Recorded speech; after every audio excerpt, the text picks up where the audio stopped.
Hello students, इस lecture में lecture 4 में हम लोग डिस्कस करने जा रहे हैं एनसीईआरटी और एग्जाम्पलर के क्वेश्चंस जो हाइगन्स प्रिंसिपल पर बेस्ड है। ठीक है, तो चलो हम लोग देखते हैं सबसे पहला प्रॉब्लम जो एनसीईआरटी से हमने लिया है 10.2। सवाल पूछ रहा है कि what is the shape of wave front in each of the following cases. कुछ यहाँ सिचुएशंस दिए गए हैं जिसमें सोर्स के बारे में डिस्क्रिप्शन होगा और उसके करस्पॉन्डिंग जो वेव फ्रंट का शेप होगा उसके बारे में बात की जा रही है।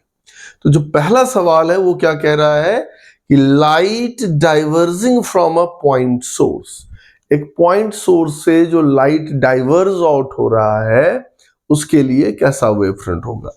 यानी कहने का मतलब ये हो गया कि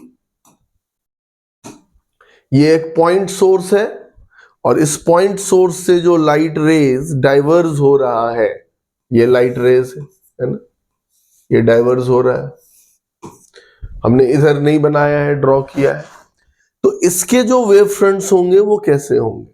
तो हम लोगों ने पहले भी डिस्कस किया है इस चीज को कि पॉइंट सोर्स का जो वेव फ्रंट होता है वो स्फेरिकल इन शेप होता है।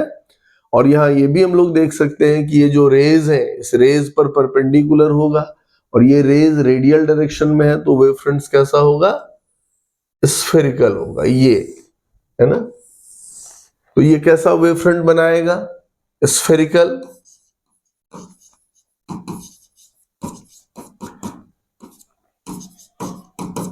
और उसके जो रेडियस होंगे वो रेडियस क्या होंगे, इंक्रीजिंग होंगे, है ना। जैसे जैसे टाइम बढ़ता जाएगा जो वेव फ्रंट का जो रेडियस है वो बबल जो है उसका साइज बढ़ता चला जाएगा। दूसरा सवाल कहता है कि light emerging out of a convex lens, है ना, when a point source is placed at its focus. ठीक है, यानी पॉइंट सोर्स अगर, है ना, फोकस पर प्लेस्ड हो, किसके फोकस पर प्लेस्ड हो, है ना, कन्वेक्स लेंस के फोकस पर प्लेस्ड हो। जैसे ये हमारा एक कन्वेक्स लेंस है और पॉइंट सोर्स यहां पर फोकस पर प्लेस्ड है ना, ये ऑब्जेक्ट, और ये जो डिस्टेंस है ये एफ के इक्वल है।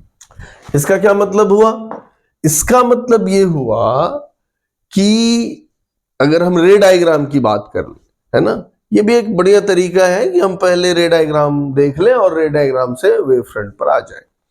तो इससे जो रेज निकल के आएगा इस लेंस पर, इस कॉन्वेक्स लेंस पर, तो आफ्टर रिफ्रैक्शन हम लोग जानते हैं कि ये रेज क्या बनाएगा, पैरेलल बीम। ऑब्जेक्ट अगर फोकस पर हो तो इमेज इंफिनिटी पे बनता है। तो यहां पर हम लोग क्या देख रहे हैं कि ऑब्जेक्ट हमारा फोकस पर है, तो ये जो इंफिनिटी पे जो इमेज बनेगा तो उसके जो रेज होंगे वो क्या होंगे, रिफ्रैक्टेड रेज, पैरेलल रेज होंगे।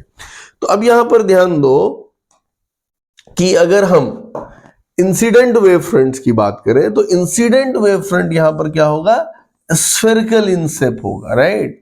ये इंसिडेंट वेव फ्रंट है, ये जो वेव फ्रंट है ये इंसिडेंट वेव फ्रंट है, और ये जो वेव फ्रंट बनेगा ये रिफ्रैक्टेड वेव फ्रंट होगा। तो रिफ्रैक्टेड वेव फ्रंट्स कैसे होंगे, ये वेव फ्रंट्स प्लेन होगा, है ना, क्योंकि इन रेज पर परपेंडिकुलर वेव फ्रंट होना चाहिए। तो ये इमर्जेंट वेव फ्रंट की बात कर रहा है ना, तो light emerging out of convex lens, तो ये जो वेव फ्रंट होगा ये कैसा होगा, ये प्लेनर वेव फ्रंट होगा, राइट, ये प्लेनर वेव फ्रंट होगा। तो इमर्जेंट वेव फ्रंट्स जो होंगे वो प्लेनर होंगे।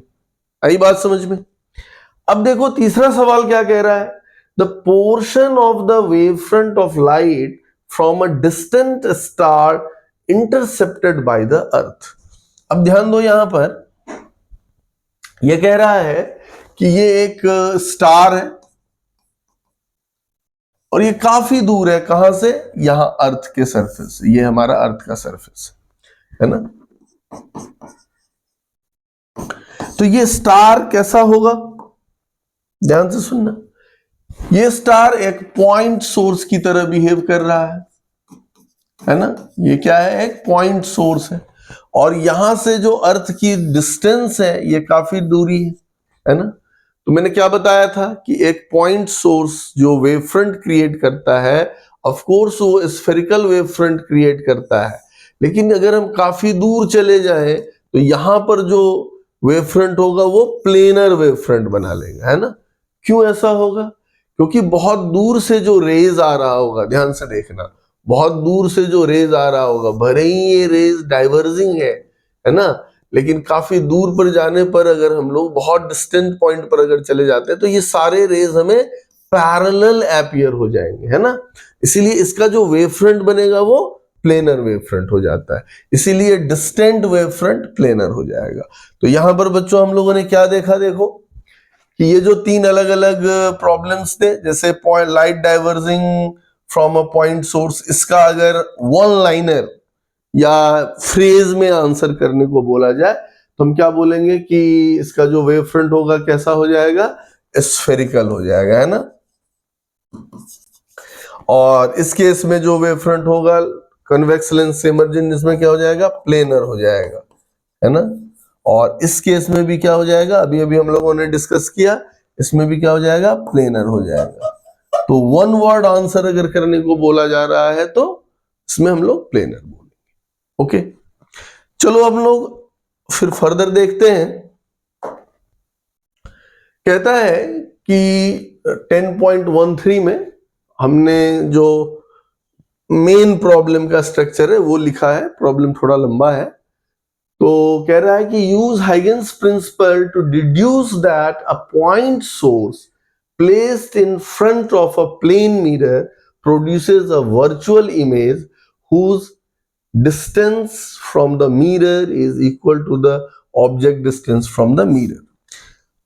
बहुत अच्छा सवाल है। इसमें कह रहा है कि एक प्लेन मिरर के सामने में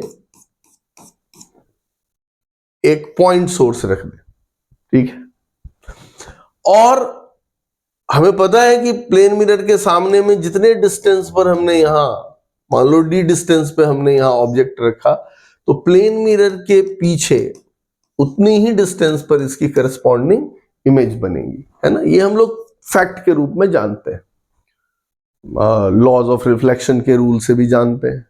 ये रिलेशन अभी स्टैब्लिश करना है हमें with the help of Huygens principle. Huygens principle के आइडिया से ये हमें स्टैब्लिश करना है। तो यानी वेव फ्रंट बनाना होगा, तो वेव फ्रंट की जितनी सारी प्रॉपर्टीज हम लोग जानते हैं उसी का इस्तेमाल करेंगे। हम लोगों ने इसको स्टैब्लिश भी किया था पहले, लेकिन जो I इक्वल्स R स्टैब्लिश किया था और उसको हम लोगों ने प्लेन वेव फ्रंट लेकर के देखा था, जो कि काफी आसान हो जाता है। तो इसको कैसे हम लोग डिस्कस करें, आओ देखते हैं। ध्यान दो, ये हमारा एक प्लेन वेव फ्रंट है, प्लेन मिरर है, ये हमारा एक प्लेन मिरर है, और इसके सामने में हमने ये ऑब्जेक्ट रखा है, ये ऑब्जेक्ट। इस ऑब्जेक्ट का एक करस्पॉन्डिंग वेव फ्रंट हम लोग बना रहे हैं, and that wave front is this, spherical wave front होगा। गौर से देखना, ये स्फेरिकल वेव फ्रंट जो हम लोगों ने बनाया, इसकी जो डिस्टेंस है यहां से, इसकी रेडियस हम कह लें, ये रेडियस है मान लो a। ओके, अब यहां पर जो हमने एक इस वेव फ्रंट पे एक पॉइंट ले लिया जो ऑसिलेट कर रहा है, इसी वेव फ्रंट पर और भी हम दो पॉइंट कंसीडर करने जा रहे हैं, है ना। एक यहां हम ले रहे हैं, ये पॉइंट ले रहे हैं, और ये थीटा एंगल पर है। सपोज इसी एंगल पर हमने यहां भी एक पॉइंट ले लिया, ये भी थीटा एंगल पर। इस पॉइंट को कोई नाम दे दें हम लोग, ए नाम दे देते हैं, इस पॉइंट को बी दे देते हैं, और इस पॉइंट को सी दे देते हैं, राइट। अब देखो क्या करना चाहिए हमें, कि हम देख रहे हैं कि अब इसका जो डिस्टरबेंस है, ये जो अपना वेवलेट क्रिएट करेगा, स्फेरिकल वेवलेट, वो आगे प्रोपागेट करेगा। तो हम वेवलेट नहीं बना रहे हैं, बट हम उसके प्रोपगेशन के डायरेक्शन को दिखा रहे हैं कि ये आगे प्रोपगेट करेगा और थोड़ी देर के बाद ये डिस्टरबेंस यहां पहुंच जाएगा, यानी इस प्लेन मिरर पर, और इसका भी थोड़ी देर के बाद प्रोपगेट करके यहां पहुंच जाएगा प्लेन मिरर। चूंकि हमने सिमेट्रिकल लिया है तो इसका मतलब जिस इंस्टेंट पर, ये किसी इंस्टेंट मान लो t बराबर 0 पर बात कर रहे हैं, तो ये जिस इंस्टेंट पर इसका डिस्टरबेंस यहां पहुंचेगा उसी इंस्टेंट पर इसका डिस्टरबेंस यहां पहुंच जाएगा, है ना। अब ध्यान दो कि अगर मैं इमेजिन करो कि इसी का करस्पॉन्डिंग वेव फ्रंट यहां बनाने की सोच रहा हूं t टाइम के बाद, अगर ये प्लेन मिरर नहीं होता तो इसकी जो करस्पॉन्डिंग वेव फ्रंट बनती वो ये बनती, हाँ या ना, वो ये बनती। ये यहां से यहां तक ये a था, राइट। ये जो है ये t टाइम पर हो रहा है, तो इसमें ये जो डिस्टेंस हो गया ये vt हो गया, तो इसकी जो रेडियस हो जाएगी ये हो जाएगी a प्लस vt, राइट। ये रेडियस a प्लस vt। अब समझो मेरी बात, तुम कहोगे कि सर ठीक है, हम ये मान लेते हैं कि ये वाली डिस्टरबेंस यहां पहुंच गई थी और ये वाली डिस्टरबेंस यहां पहुंच गई थी, लेकिन ये वाली डिस्टरबेंस तो यहां नहीं पहुंचेगी, बिल्कुल नहीं पहुंचेगी। होगा क्या इनफैक्ट कि ये डिस्टरबेंस जितना इधर आगे आना था ये उतना ही पीछे चला जाएगा, हाँ या ना, ये उतना ही पीछे चला जाएगा। गौर करना, ये एग्जैक्टली उतना ही पीछे, क्योंकि उतनी ही स्पीड है, तो ये vt होगा तो ये vt पीछे चला जाएगा, यहां आ जाएगा ये डिस्टरबेंस। तो इनफैक्ट t टाइम के बाद, ये जो हम t बराबर t पर कह रहे थे, ये t टाइम के बाद ये होता, अगर ये मिरर नहीं होता तो। अब ये मिरर है, इस वजह से इस पॉइंट का डिस्टरबेंस यहां पहुंचा, इस पॉइंट का डिस्टरबेंस यहां पहुंचा, लेकिन इस पॉइंट का डिस्टरबेंस यहां पहुंचा हुआ है। यानी अगर मुझे वेव फ्रंट बनाना है, मैं वेवलेट्स नहीं बना रहा हूं, अगर एग्जैक्टली तुम बोलोगे कि सर वेवलेट्स बनाइए, तो वो कुछ ऐसा बनाना पड़ेगा मुझे कि ये वाली पॉइंट की ये बनाते, ये वाले पॉइंट की ये बनाते, ये भी हम लोग देख सकते हैं ऐसा, और इस वाले की, तो इस वाले की तो आगे बढ़ गई, इस वाले की भी आगे बढ़ गई, लेकिन इसकी आगे नहीं बढ़ेगी, उतने ही रेडियस का ये होता। समझो बात, ध्यान से देखना तब समझ में आएगी बात कि जो ये वाला वेव फ्रंट है, ये वाला ये मैंने यहां बनाया है। अब मैं t टाइम पर देखना चाह रहा हूं, तो ये डिस्टरबेंस यहां पहुंचा जो कि ये डिपिक्टेड है, that is the here b prime, और ये यहां पर पहुंचता c प्राइम, लेकिन a का जो a प्राइम होता वो आगे नहीं प्रोसीड कर सकता, क्योंकि यहां पर मिरर है, ये डिस्टरबेंस को आगे नहीं जाने देगा, तो ये बबल पीछे तो चलेगा ना, इधर इधर आ गया, तो ये तो होगा, है ना, तो ये हो गया, तो इसका a प्राइम यहां बनेगा, राइट। तो अब गौर करो, इसका जो तुम वेवलेट बनाते, है ना, करस्पॉन्डिंग, तो ये डिस्टरबेंस यहां था, ये डिस्टरबेंस यहां था, लेकिन ये डिस्टरबेंस यहां है, इसका जो बनेगा वो ऐसा बनेगा, ये इमेजिन कर पा रहे हो, है ना। तो इसका जो हम वेवलेट बनाए, वेव फ्रंट तैयार करेंगे, वो वेव फ्रंट एक्चुअल में कैसा बनने वाला है, इमेजिन करो, वो वेव फ्रंट ये बनने वाला है। आई बात समझ में, क्लियर है। So this is the reflected wave front at t बराबर t, ठीक है। और ये जो है ये है incident wave front at t equals 0। Clear. अब बात करते हैं हम लोग थोड़ी सी सिमेट्री की। क्या सिमेट्री है भाई, तो जैसा ये पिंक वाला सेक्शन दिख रहा है, एग्जैक्टली ये भी वैसा ही सेक्शन है ना। अब ध्यान दो, इस पिंक वाले सेक्शन की जो रेडियस है, जो ये लिख रहे हो इसको तुम आर कह दो। तो इस पिंक वाले ये वाले लाइन की रेडियस यहां से कितनी है, यहां से आर डिस्टेंस पर है, यहां से यहां तक के लिए आर है। तो यहां से भी कितना डिस्टेंस होगा, इसका रेडियस एग्जैक्टली उतना ही है, तो यहां आर पर होगा। And that R is right from here VT plus A. यहां से यहां की दूरी कितनी हो जाएगी, VT प्लस ए। ये वाली दूरी, ये वाली जो दूरी हो जाएगी, ये दूरी R हो गई, ये हो जाएगी A प्लस VT। क्लियर? चूंकि इसकी जो रेडियस है ये क्या है, R है, that is the A plus VT। अब हम एक चीज जानते हैं, ये जो डिस्टेंस है, ये डिस्टेंस हमारा VT है, चूंकि ये वाली दूरी हमारी कितनी थी, VT थी, तो इसलिए ये भी दूरी VT होगी। और अगर ये दूरी VT होगी तो यहां से डिस्टेंस कितना हो जाएगा, ये यहां से A प्लस VT है, ये तो इसका मतलब ये VT है, तो ये यहां से यहां A होगा, ये दूरी A हो जाएगी। यही बात तो वो कह रहा था। सो दिस इज द, इसका जो सेंटर होगा दैट इज द इमेज। ये जो रिफ्लेक्टेड वेव फ्रंट है, इसका जहां सेंटर लाई करेगा वही तो हमारा इमेज पॉइंट होगा, तो ये इमेज होगा। अब ध्यान दो कि ये जो सोर्स था ये रियल सोर्स था, लेकिन ये जो वेव फ्रंट है ये रिफ्लेक्टेड वेव फ्रंट है, और इस तरफ कोई यहां से रे का कोई सोर्स एग्जैक्टली है नहीं, लेकिन वेव फ्रंट ऐसा बना है कि ये अपीयर हो रहा है कि यहां पर एक सोर्स है। So here the source of this wave front is imaginary. Right? ये बात समझ में आई कि इस वेव फ्रंट का, ये जो वेव फ्रंट है, इसका जो सोर्स है वो रियल में एग्जिस्ट नहीं करता है, तो इसका मतलब उसका सोर्स इमेजिनरी है। और चूंकि इसका सोर्स इमेज है, तो इसलिए हम कह रहे हैं कि ये इमेज है ना, वर्चुअल इमेज हो रहा है। यहां हम लोग वर्ड जो यूज करते हैं वो है वर्चुअल। तो ये वर्चुअल इमेज फॉर्म हो रहा है, और उसका जो डिस्टेंस है वो मिरर से उतना ही दूर है जितना दूर ऑब्जेक्ट। क्लियर है ये बात?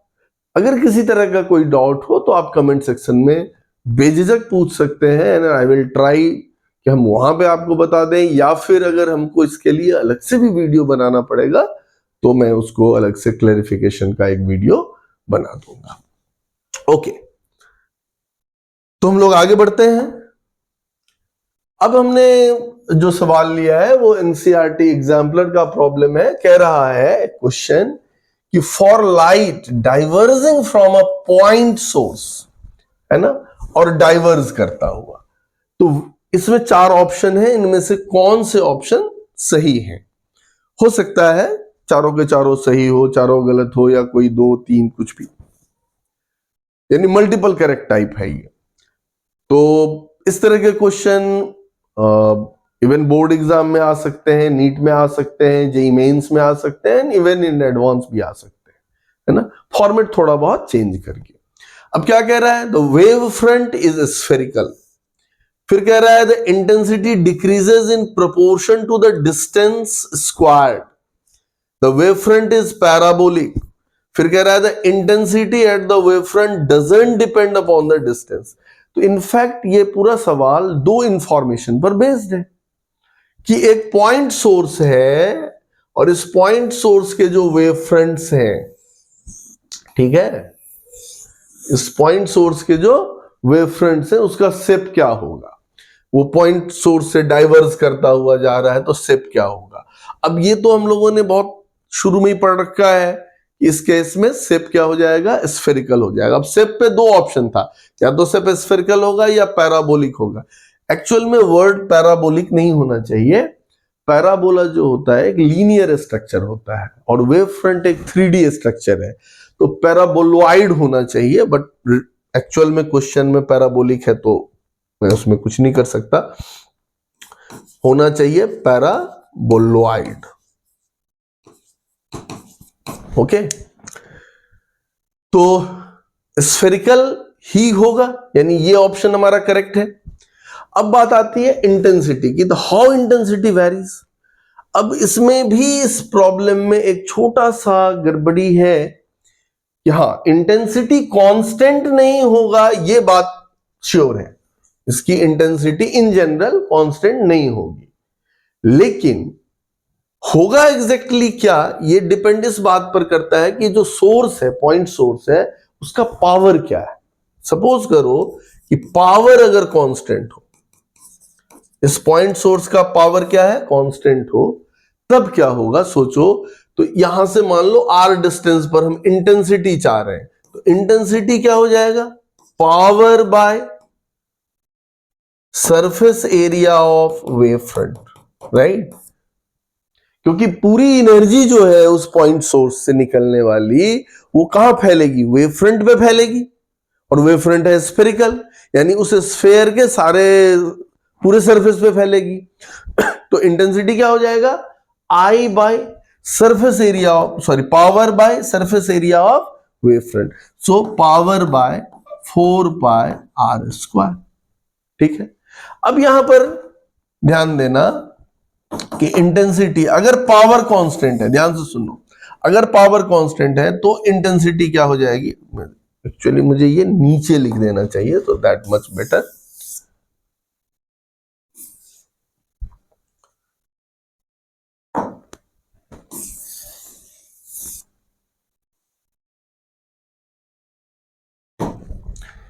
तो मुझे ऐसा लिखना चाहिए कि अगर पावर कांस्टेंट आ गया, ध्यान देना, अगर ये कांस्टेंट आ गया, then intensity is inversely proportional to r square. तो इस सवाल में ना ये एक चीज गड़बड़ कर दिया है कि इसने लिखा नहीं है कि पावर कांस्टेंट है या नहीं है, तो हम ये मान के चलते हैं कि पावर कांस्टेंट ही लिया होगा, तो उस केस में फिर ये वाला ऑप्शन करेक्ट हो जाता है।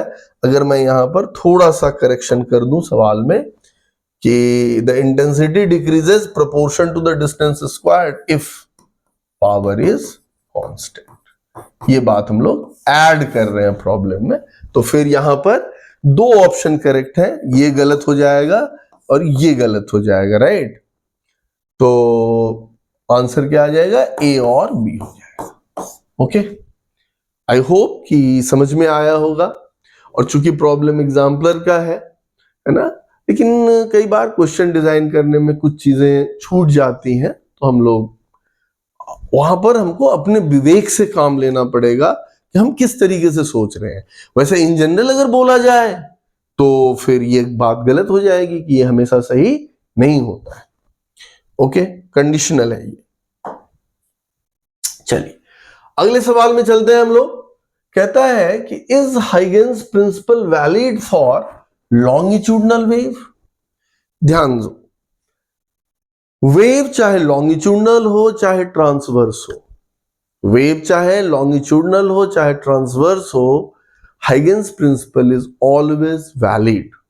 ठीक है, उन्होंने लाइट के लिए ये बात कही थी और लाइट का नेचर ट्रांसवर्स है, तो ये हो सकता है कि हमारे दिमाग में ये आए कि अरे ये दिया तो गया था लाइट के लिए और लाइट ट्रांसवर्स है, तो ये ट्रांसवर्स वेव के लिए वैलिड है।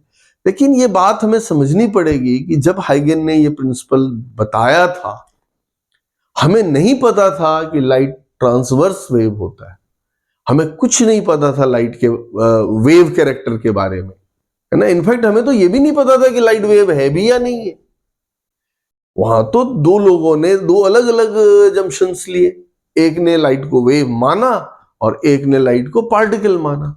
न्यूटन ने पार्टिकल माना, हाइगेन ने वेव माना, और अपने अपने ज्योमेट्रिकल कंस्ट्रक्ट के बेसिस पर जो उस वक्त के ऑब्जर्व्ड फेनोमेना थे उसको एक्सप्लेन करने की कोशिश करी, है ना, जिसमें लगभग लगभग दोनों सक्सेसफुल हुए, लेकिन हाइगेन बेचारे थोड़े पिछड़ गए उसमें। अब कहता है कि हाइगेन प्रिंसिपल वैलिड है, तो यस ये वैलिड है, किसी भी वेव के लिए वैलिड है। अब कह रहा है कि consider a point at the focal point of A convergent lens, focal point of A convergent lens, another convergent lens of short focal length is placed on the other side. What is the nature of the wavefronts emerging from the final image? अब देखो इस सवाल को थोड़ा समझना पड़ेगा हमें क्या बोल रहा है? Convergent lens. अब कन्वर्जेंट लेंस का मतलब क्या हो गया? कन्वर्जेंट लेंस का मतलब हो गया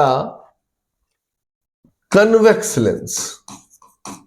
ऐसा लेंस जो रेज को कन्वर्ज करा सके, और कन्वर्जिंग प्रॉपर्टी होती है कन्वेक्स लेंस की। तो यहां पर इस टर्म का मतलब यह हो गया, कन्वर्जेंट लेंस का मतलब कन्वेक्स लेंस। ठीक है, तो सिचुएशन ऐसा है, इसको थोड़ा सा अगर हम लोग पिक्टोरियली समझने की कोशिश करें तो सिचुएशन कुछ ऐसा है। कह रहा है कि इसकी फोकस, ये जो लेंस 1 है, इस लेंस के फोकस f1 पर एक ऑब्जेक्ट रख दिया गया।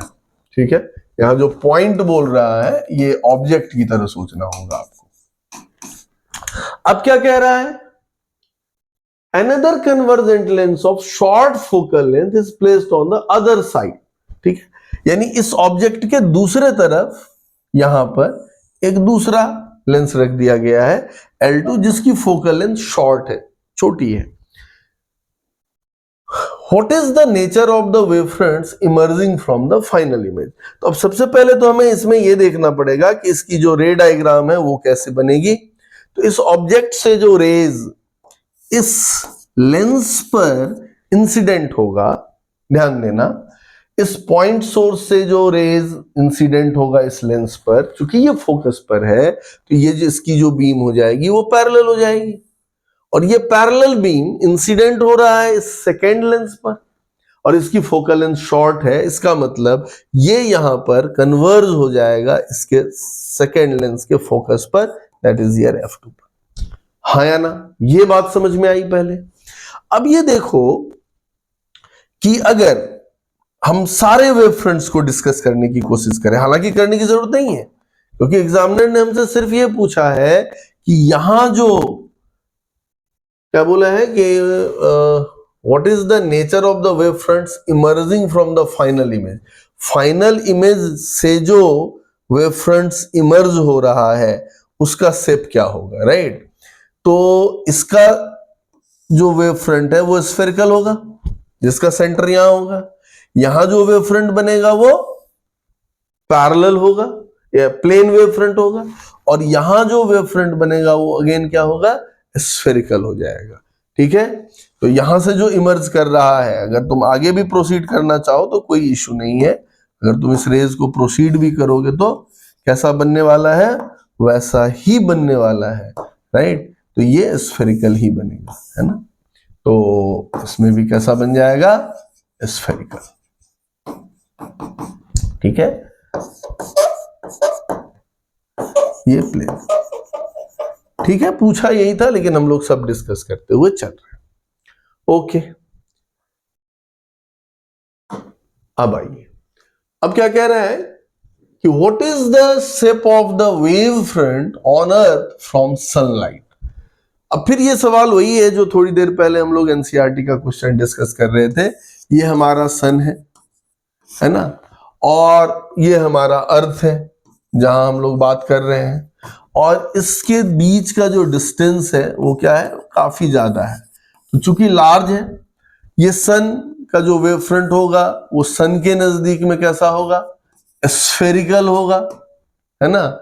लेकिन अर्थ के नजदीक में आते आते ये वेव फ्रंट्स हमारे लिए जो ऑब्जर्व होगा वो कैसा हो जाएगा? प्लेनर वेव फ्रंट हो जाएगा, राइट? है ना? तो हम लोग जो वेव फ्रंट गेन करेंगे अर्थ पर, वो कैसा गेन करेंगे? प्लेनर वेव फ्रंट गेन करेंगे। इतनी बात समझ में आ रही है? अब इसमें मैं आपको एक छोटा सा चीज ऐड ऑन कर दे रहा हूं कि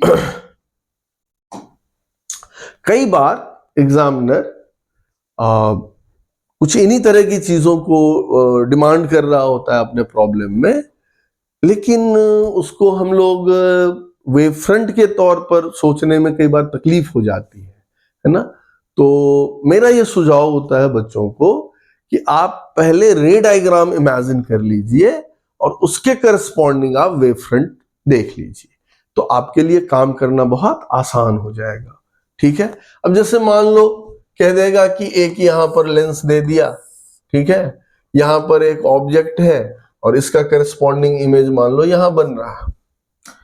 तो बोल रहा है, या इमेज तो नहीं बताए, है ना, ये डिस्टेंस बोल दिया, ये यू है, ये फोकल लेंथ भी दे दिया एफ है ना। तो इवन ये भी बोल सकता है कि जो इमर्जेंट वेव फ्रंट होगा उसकी जो रेडियस होगी वो क्या होगी, ठीक है, किसी इंस्टेंट पे भी पूछ सकता है। तो पहले तो शेप की बात कर रहे हैं, तो शेप में हम लोग कैसे डिसाइड करेंगे, बहुत सिंपल है। सबसे पहला काम ये है कि हमको बना लेना है रे डायग्राम। सबसे पहले हमको बना लेना है रे डायग्राम, ठीक है, उसके करस्पॉन्डिंग फिर हम लोग वेव फ्रंट डायग्राम देख लेंगे। तो इसकी हमने रे डायग्राम बना ली, ये, और इमेज यहां बन गया, है ना, ये हो गया।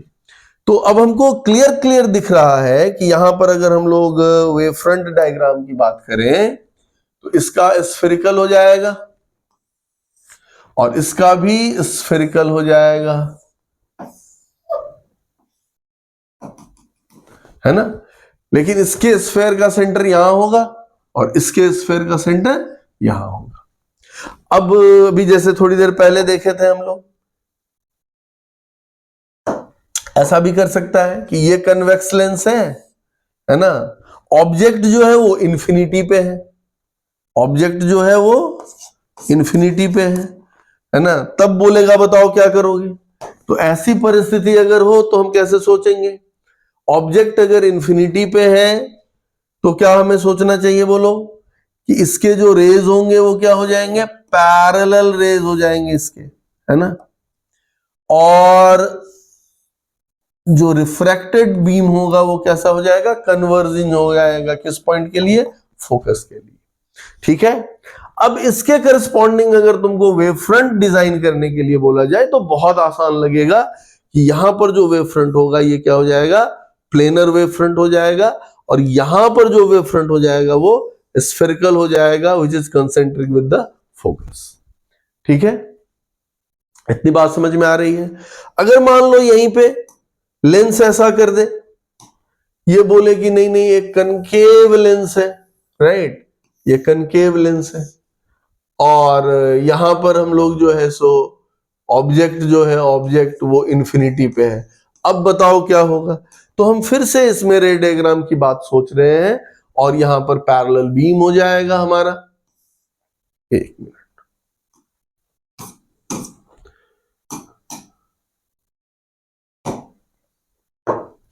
ये पैरेलल बीम हो जाएगा और ये डाइवर्जेंट हो जाएगा, है ना, इधर डाइवर्जेंट हो जाएगा, जिसका पॉइंट ऑफ डाइवर्जेंस कुछ यहां होगा, which is at the focus, है ना। अब इस केस में अगर तुमसे कोई पूछे कि वेव फ्रंट का शेप बताओ कैसा होगा, बड़ा आसान हो गया। यहां पर पैरेलल बीम है, इसीलिए यहां जो इंसिडेंट वेव फ्रंट हमारा होगा वो कैसा होगा, इंसिडेंट वेव फ्रंट होगा हमारा प्लेनर, ठीक है। इंसिडेंट वेव फ्रंट कैसा होगा, प्लेनर। और जो रिफ्रैक्टेड वेव फ्रंट होगा वो कैसा होगा, स्फेरिकल। ये फिर क्या हो जाएगा, स्फेरिकल, और कंसेंट्रिक होगा इस फोकस पॉइंट के, है ना। तो ये स्फेरिकल वेव फ्रंट बन जाएगा, है ना। तो ये कितना आसान हो गया हमारे लिए डील करना,